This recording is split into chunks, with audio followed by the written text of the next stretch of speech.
প্রধান উপদেষ্টার সাথে রাষ্ট্রীয় অতিথি ভবন যমুনায় সাক্ষাৎ শেষে কথা বলছেন বিএনপি মহাসচিব মির্জা ফখরুল ইসলাম আলমগীর। সরাসরি যাচ্ছি তার বক্তব্যে।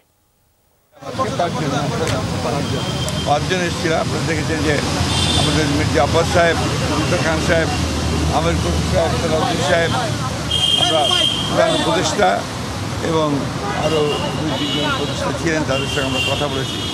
আজকে আমাদের আসার মূল উদ্দেশ্য ছিল যে সাম্প্রতিককালে যে উদ্ভূত পরিস্থিতি, বিশেষ করে গত কয়েকদিন ধরে যে আইন শৃঙ্খলা পরিস্থিতি, পরিস্থিতি এবং আপনার ছাত্রদের কয়েকটি কলেজের সমস্যা নিয়ে, এই বিষয়গুলো নিয়ে আমরা আমাদের যে দলের পক্ষ থেকে যে আমাদের উদ্বেগ, সেই উদ্বেগের কথা আমরা তাকে জানিয়েছি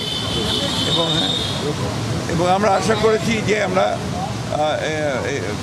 প্রধান উপদেষ্টা তিনি তার পরিষদ নিয়ে অতি দ্রুত এই বিষয়গুলো শান্তিপূর্ণ সমাধানের ব্যবস্থা করবেন এবং দেশে যেন কোনো রকম অবস্থার সৃষ্টি না হয় যে সমস্যার মধ্যে দিয়ে বিভাজন সৃষ্টি হবে। এখন যেটা সবচেয়ে বেশি প্রয়োজন আমরা করে এসেছি এই মুহূর্তে, সেটা সবচেয়ে বড় প্রয়োজন হচ্ছে জাতীয় ঐক্য।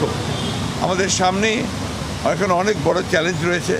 সেই চ্যালেঞ্জগুলোকে মোকাবেলা করার জন্য বিশেষ করে যারা বাংলাদেশের স্বাধীনতা সার্বভৌমত্বের প্রতি হুমকি হয়ে দাঁড়ায় অথবা এর যে স্ট্যাবিলিটি, এটাকে যারা বিনষ্ট করতে চায়, তাদেরকে প্রতিহত করার জন্য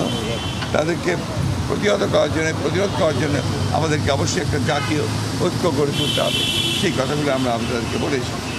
আমরা সেই সঙ্গে জনগণের যে দুর্ভোগ হচ্ছে, বিশেষ করে দ্রব্যমূল্যের ব্যাপারে, সেই বিষয়টি আমরা তাদের সামনে নিয়ে এসেছি যে যাতে করে দ্রব্যমূল্য কমানোর জন্য কাজ করা যায় এবং টিসিবি ট্রাকগুলোকে আমরা বাড়ানোর জন্য বলে এসেছি, আর প্রতি এলাকা ভিত্তিক বাড়ানোর জন্য বলে এসেছি।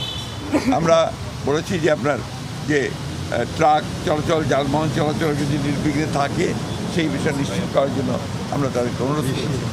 সেই সঙ্গে আপনার কৃষিতে বিশেষ করে আপনার সার বিতরণের ক্ষেত্রে যে সমস্যাগুলো আছে, সেই সমস্যাগুলো দূর করে এখনও আপনার সেই ফ্যাসিস্টদের দোসররা নিয়ন্ত্রণ করছে, সেগুলোকে আপনার মোটামুটিভাবে জনগণের পক্ষে যারা আছেন তাদেরকে নিয়ে আসা এবং এটাকে সহজ করার জন্য আমরা অনুরোধ করছি যাতে ব্যবস্থা করা যায়।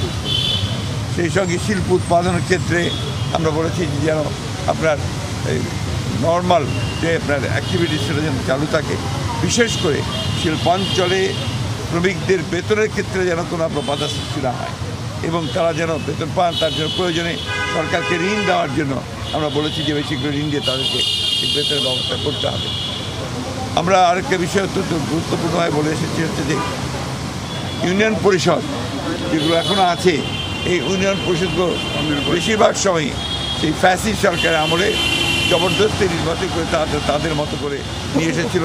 এটাকে অবিলম্বে আমরা মনে করি যেহেতু সিটি কর্পোরেশন ভাঙা হয়েছে, পৌর কর্পোরেশনগুলো ভাঙা হয়েছে, উপজেলা ভাঙা হয়েছে, সুতরাং এটাকে ভেঙে দিয়ে পরবর্তী নির্বাচনের মধ্যে এবং ট্রেড বডিগুলোকে ভেঙে দিয়ে আমরা বলেছি যে নির্বাচনের মাধ্যমে এটাকে আপনার পুনরায় আপনার সুষ্ঠুভাবে নিয়ে আসার জন্য আমরা বলেছি।